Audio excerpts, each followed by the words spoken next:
الحمد لله نحمده ونستعينه ونستغفره ونؤمن به ونتوكل عليه ونعوذ بالله من شرور أنفسنا ومن سيئات أعمالنا من يهده الله فلا مضل له ومن يضلله فلا هادي له ونشهد أن لا إله إلا الله وحده لا شريك له ونشهد أن محمدا عبده ورسوله رضينا بالله ربا وبالإسلام دينا وبمحمد صلى الله عليه وآله وسلم نبيا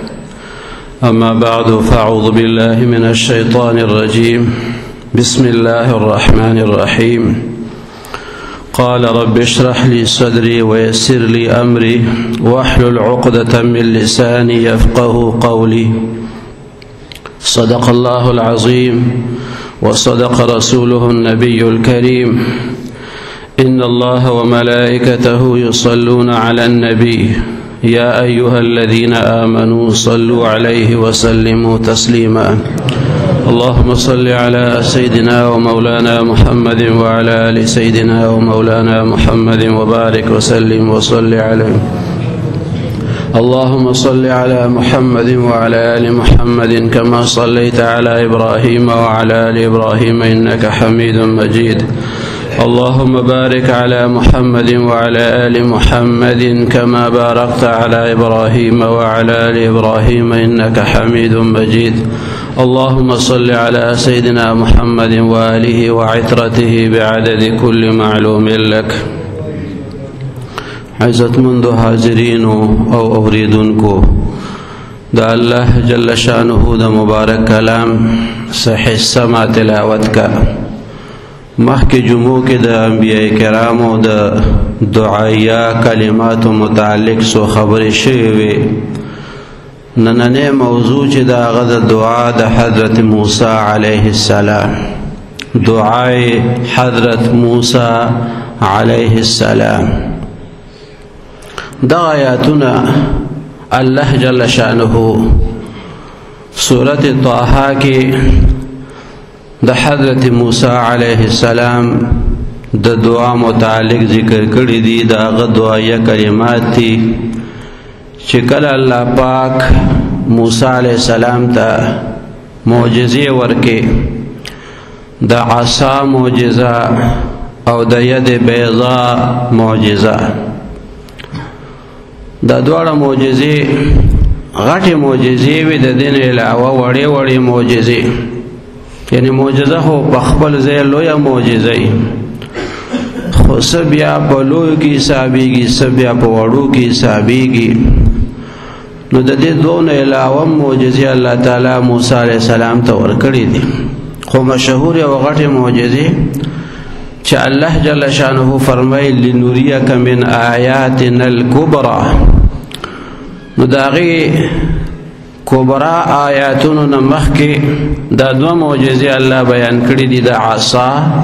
او د ید بیضاء دا الله تعالی موسی علیہ السلام ته ورکې او بیا ورته فرمایل چې اذهب الى فرعون انه طغى تلار شپ طرف د فرعون یقینا اغا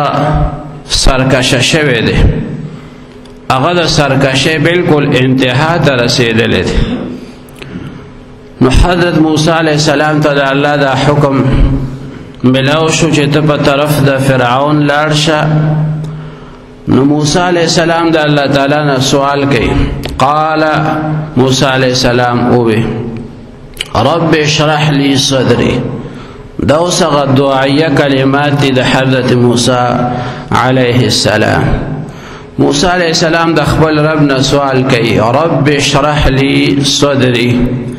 اے زما رب پرانی زماتا زما سینه شرح صدر سکون تو اطمینان د قلب ته ویل کیږي سینه پرانستل ثابت قدمه ته ویل کیږي عزم استقلال شجاعت ثابت قدمی دغه صفات پروردگار ذات په ما کې پیدا کړي ځکه د رسالت او خلکو ته د دعوت د منصب د داسې فریضه ده چې په دې کې به د قسم قسم مخالفتونو سره مونږ بیا پیښیږو. د حق بیان چې څوک کوي د هغه بیا مخالفین مخالفت کوي. که یو عالم د سود حرمت بیان کړي نو سودخوارۍ مخالف شي. داسې نه وایي چې دا زموږ د اصلاح دپاره د قرآن او د حدیث تعلیمات بیان شو نو اوس موږ له پکار دی چې د سود نه توبه وباسو. نه هغه سودخواره لاسه بیا د هغه عالم مخالفت را شروع کړي، د هغه خلاف بیا پروپیګنډې را شروع کړي. دی وایي زما کاروبار ته نشي کتلی، یاره چې دا زما په سر ورته چا څه ویلي دي چې د نن ټول بیان زما په کاروبار باندې وکړو. نو سودخور چې دی د خپل سود نه نه منې کېږي، الټا د حق هغه دعوت ورکوونکې هغه باندې اعتراضونه بیا کوي.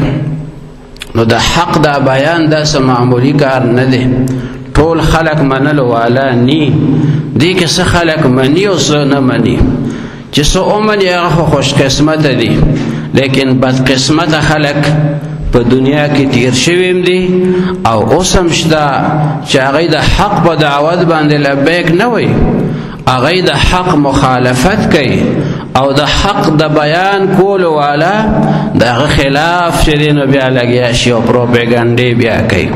نو حضرت موسی علیہ السلام د الله تعالی نه سوال کوي رب اشرح لی صدری،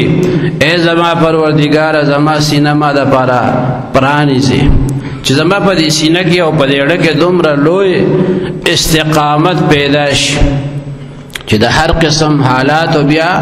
مقابله کولی شم. ځکه خلک به اعتراضونه را باندې کوي، څوک به یو الزام را باندې لګوي او څوک بل، خو چې زه هغه د حق هغه دعوت هغه سلسله جاری وساتم او د چا د پروپیګنډې، د چا د هغه غلطو الزامونو او د چا د هغه اعتراضونو او د چا د مخالفتونو هېڅ پروا ونه ساتم. دې ته شرح صدر ویلی شي. نو شرح صدر سوال د الله تعالی نه پکاري چې پروردګار زمونږ شرح صدر نصیبه کړي، چې زمونږ سینه پرانیستې وي د حق دپاره همیشه، د حق دعوت ته مونږ هر وخت تیار اوسو او د الله جل شانه د ناراضګۍ نه مونږ ځان ساتو. نو الله جل شانه د موسی علیہ السلام دعا مونږ ته ذکر کوي. موسی علیہ السلام وی رب اشرح لی صدری، ای زما ربا پرانیزې ماته زما سینه، ویسر لی امری او آسان کې ما دپاره زما کار. د دین کار چې دی دا آسان کار نه دی، ګران کار دی. د خلکو اصلاح دا انتهایی ګران کار دی. په دنیا کې ټولو کې آسان کار په بل باندې اعتراض کول دی، او په ټولو کې ګران کار چې دی هغه د خپل ځان اصلاح او د نورو خلکو حق طرف ته رابلل. نو حضرت موسی علیہ السلام د الله تعالی نه سوال کوي چې ویسر لی امری، اے پروردگارا ما ته زما کار آسان کړي. دې کې مونږ ته پیغام دی، مونږ ته پکې دا درس دی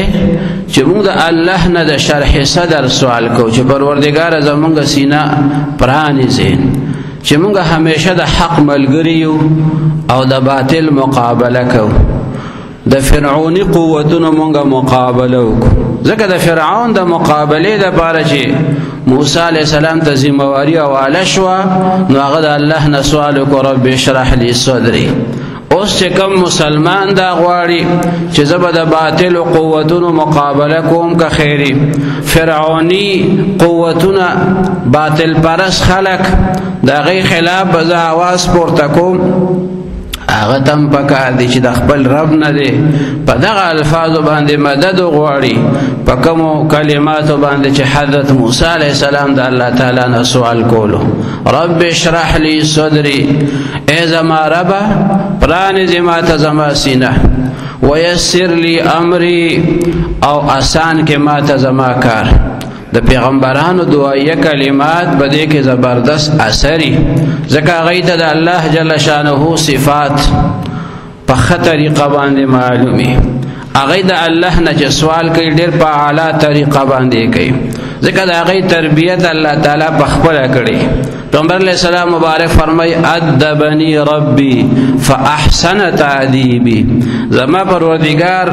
ما ته ادب خودلې دی نو ډېر ښه ادب راته خودلې دی.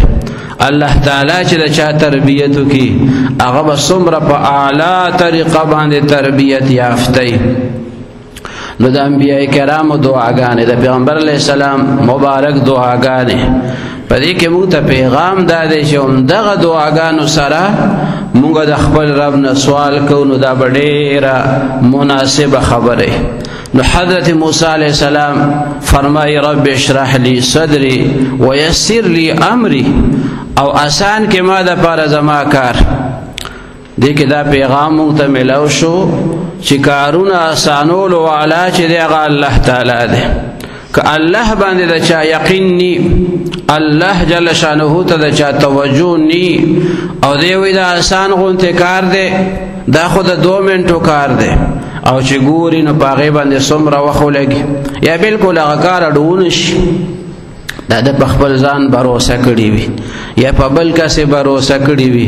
الله نه پکې مدد نی غوښته. دی دا خو ډېر آسان کار دی، نو د لپاره بس دعاګانې کوم او سوالونه وکوم.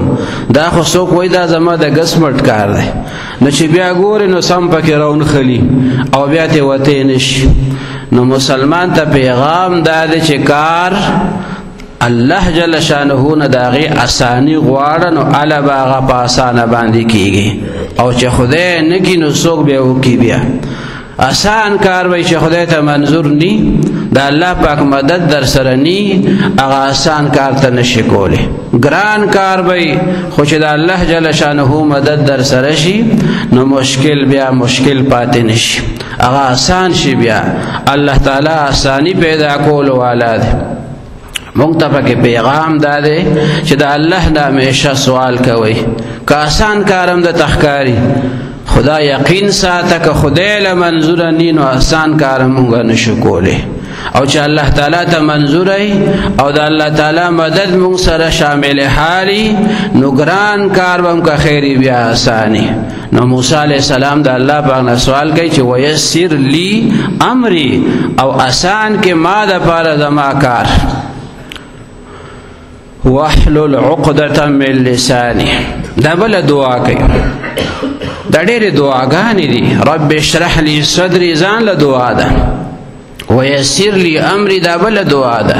واحلل عقدة من لساني دا بل دعا ده. الله جل شانه نه سوال کوي پروردگارا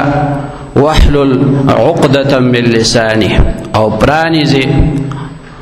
عقدة من لساني غوټه زما د جبه. د موسی علیہ السلام په دې جبه کې دروندواله، په دې باندې اثر د اور اثر په ابتدا کې په وړوکوالي کې شوی. موسی علیہ السلام انګار تلاش کړو. واقعا مفسرین لیکل ده موسی علیہ السلام خو جلالی طبیعتو، نو یو ځلې فرعون ته یو تیز دب ورکړو په چوکا باندې یا بلاس باندې. نو فرعون وته غوسه شو، وی دې زه قتل کومه. نو بیا وته خپل بیبي وته مشوره ورکړه چې دا خو پاک ماشوم دی، دې په څه باندې پوهیږي چې توس د دنه بدل اخلي. خدای امتحان په وکړي چې دې پوهیږي که نه پوهیږي. نو په یو پلیټ کې وته ملغلرې کېښوي او په یو کې وته انګار کېښو، د اور سکروټ یې وته کېښوي. امتحان په کو چې دې پوهیږي که نه. نو که ملغلرو ته لاس کوي نو بیا خو ښه هوښیار دی، او که نه اور ته لاس کوي نو بس نه پوهیږي. بیا موسی علیہ السلام ته چې دا 2 پلیټونه مخې له کېښوه، نو حضرت موسی علیہ السلام ملغلرو ته لاس وروګت کو. جبرائیل علیہ السلام د موسی علیہ السلام د لاس هغه انګار طرف ته کو، ځکه بیا به د فرعون موسی علیہ السلام وجلو. بیا ځکه چې دا خو سم خيار دی، د خو قصدن ماته دا چوکر اخلاص کړی دا. نو بیا به موسی علیہ السلام ته تکلیف ورکولو. نو جبرائیل علیہ السلام د لاس هغه انګار طرف ته کو. د موسی علیہ السلام لاسو کې چې د اور هغه سکروټه رااله، نو زر د انسان عادت دی چې لاس اوس وځي نو زر خولې ته یوسي. نو هغه اور یا هغه سوځېدلی لاس چې ژبې ته تللی دی نو د هغې د وجې نه په ژبه باندې د سوځېدو هغه اثر پیدا شو دغه ځای کې یوه غوټه غوندې پیدا شوه بیا به چې موسی علیه السلام خبرې کولې نو خبرو کې به د اواز کې لږ غوندې فرق محسوسېدو نو حضرت موسی علیه السلام هغه د الله تعالی نه سوال کوي چې د پیغمبرۍ د دې ډېرې لویې فریضې دپاره خو د ژبې فصاحت پکار دی چې زما په خبره باندې خلک پوهیږي نو الله نه سوال کوي واحلل عقدة من لساني او حل کې پرانیزي کولو کې خدایا زما د ژبې دا غوټه یفقهوا قولي چې دا خلک زما په خبره باندې پوه شي زه چې څه وایم چې دی پې پوهیږي نو الله جل شانه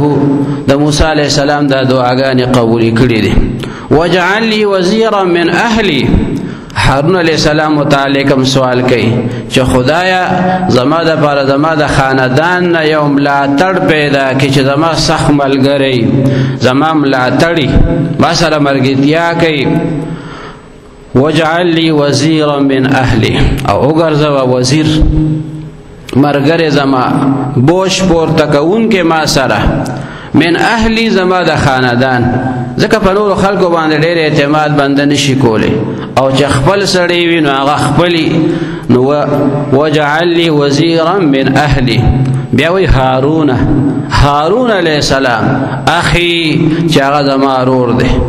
او بیا فرمایي چې اشدد به ازری واشركه في امري كي نسبحك كثيرا ونذكرك كثيرا انك كنت بنا بصيرا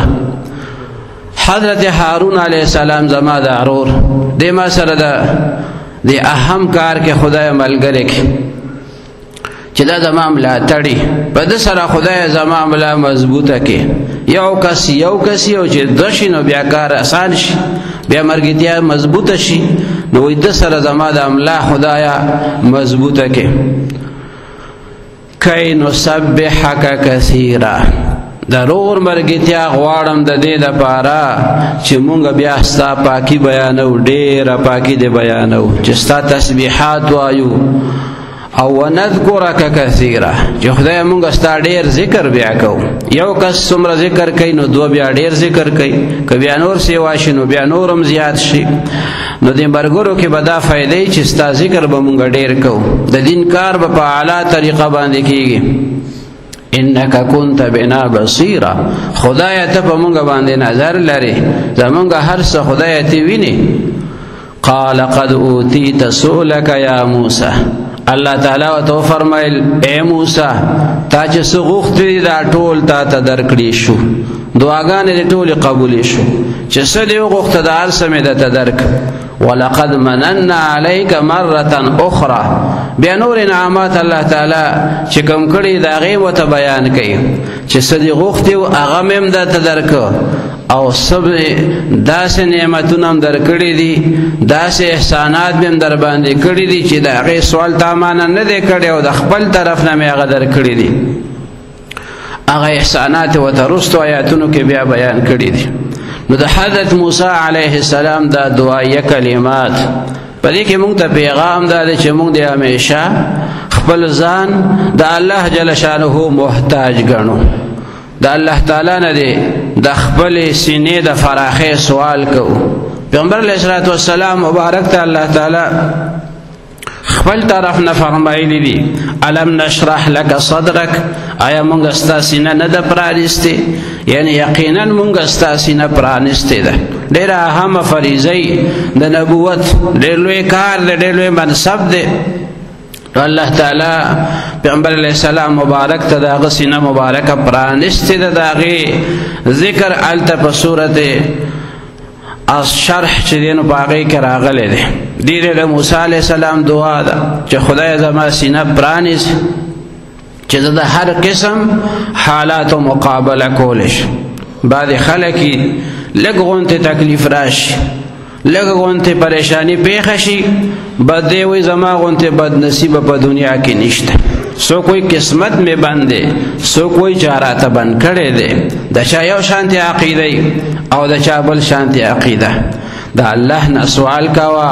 دا الله نه د شرح صدر سوال کو دا الله جل شانه نه د خپل کار د اسانه سوال کوا دا الله په مقابله کې بل څوک طاقتور مګاڼه چې الله جل شانه چاته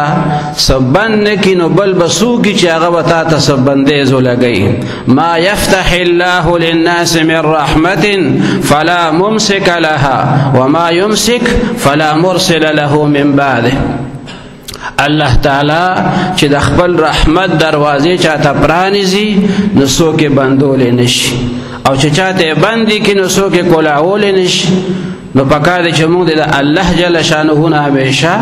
سوال کو خپل ځان د الله محتاج غنو او دا څنګه چې د بندیز راوسته دی او هغه بندیز راوسته دی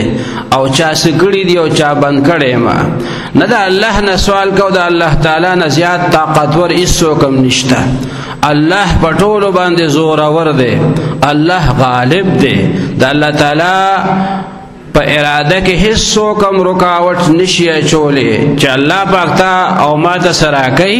هغه موږ د هیڅ کم نشي اغسته نو مسلمان ته د عقیده ساته چې الله ما ته سره کوي نو بیا به څوک داسي چې هغه به معنا واخلي داسې مو وایا چې د خلکو طرف ته بس متوجه شي چې دا د بندیز کړي او دا هغه بندیز کړي نه د الله نه سوال کو الله طرف ته متوجه اوسه رب اشرح لي صدري ويسر لي امري واحلل عقدة من لساني يفقه قولي دغه مبارک کلمات وایا د نور پیغمبرانو هغه دعاګانې د حضور نبی کریم صلی الله علیه وسلم مبارک دعاګانې په قران پاک کې راغلي دي په حدیث مبارکو کې راغلي دي هغه مبارک کلمات سره د خپل رب نه سوال کو مسلمانه دا د دین پیغام دی زمونږ استادو د پاره الله تعالی دې د دین په مبارکو تعلیمات باندې مونږ ته په او عمل نصیب کړي واخر دعوانا ان الحمد لله رب العالمين الحمد لله رب العالمين والصلاة والسلام على أشرف الأنبياء والمرسلين وعلى آله وأصحابه أجمعين اللهم أنت إلهنا ومعبودنا فلا تكلنا إلى أنفسنا طرفة عين وأصلح لنا شأننا كله لا إله إلا أنت اللهم إنا نسألك موجبات رحمتك وعزائم مغفرتك والغنيمة من كل بر والسلامة من كل إثم لا تدع لنا ذنبا إلا غفرته ولا هما إلا فرجته ولا مريضا إلا شفيته ولا ولدا إلا أصلحته وعلمته ولا مجاهدا إلا نصرته ولا عدوا إلا أهلكته وخذلته ولا حاجة من حوائج الدنيا والآخرة هي لك رضا ولنا فيها صلاح إلا قضيتها ويسرتها يا أرحم الراحمين رب اجعلني مقيم الصلاة ومن ذريتي ربنا وتقبل دعاء ربنا اغفر لي ولوالدي وللمؤمنين يوم يقوم الحساب وصلى الله تعالى على خير خلقه سيدنا ونبينا وشفيعنا محمد وعلى آله وأصحابه أجمعين برحمتك يا أرحم الراحمين.